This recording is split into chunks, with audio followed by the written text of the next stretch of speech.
అందరికీ ఆయుర్వేద మహారుషుల శుభాశీస్సులు.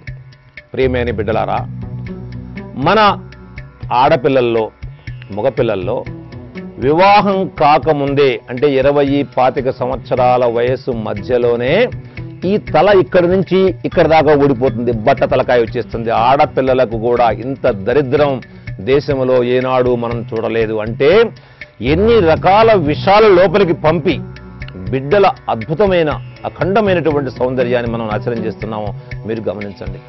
దీనికోసం బిడ్డలు ఎంత ఆత్మ న్యూనతా భావంతో అల్లాడిపోతున్నారో గమనించండి. అనేక చోట్లకు తిరిగి హెయిర్ ప్లాంటేషన్ అని అదని ఇదని నానా బాధలు పడుతూ ఉన్నారు. అలా కాకుండా ఒక బ్రహ్మాండమైనటువంటి మార్గము, ఈ మొత్తము పోయి ఈ ముందు భాగము కానీ వెనకాల డిప్ప కానీ, డిప్ప ఇంతవరకు పోతుంది అంటే బట్ట బుర్ర రావడం. దీనికి నేను చెప్తాను, రాసుకోండి మీరు. పచ్చి నేల తాడి దుంపలు, బూరుగు బంక, తామర దుంప.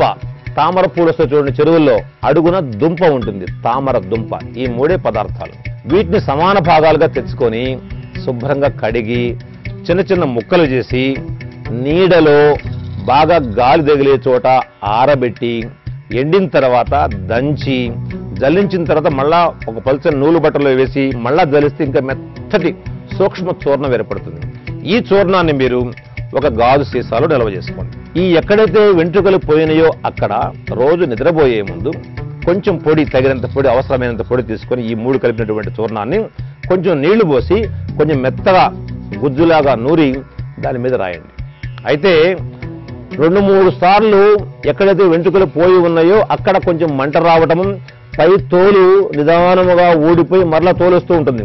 2-3 సార్లు అట్లా జరిగితేనే కానీ అక్కడ ఊడిపోయినటువంటి రోమ రంధ్రాలు తెరుచుకొని అక్కడ మళ్ళా వెంట్రుకలు పుట్టవు. ఎందుకంటే ఇక్కడ మనం సబృద్దుకుంటూ ఉంటాం, ఇవన్నీ క్రమక్రమంగా బొక్కలు బూడిపోతుంటాయి.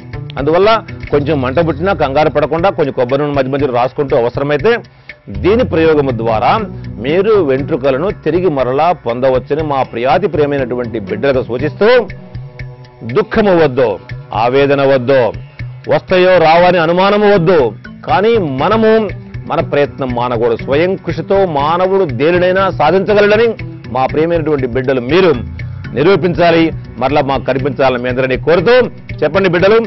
జై ఆయుర్వేదం, జై జై ఆయుర్వేదం. శుభం.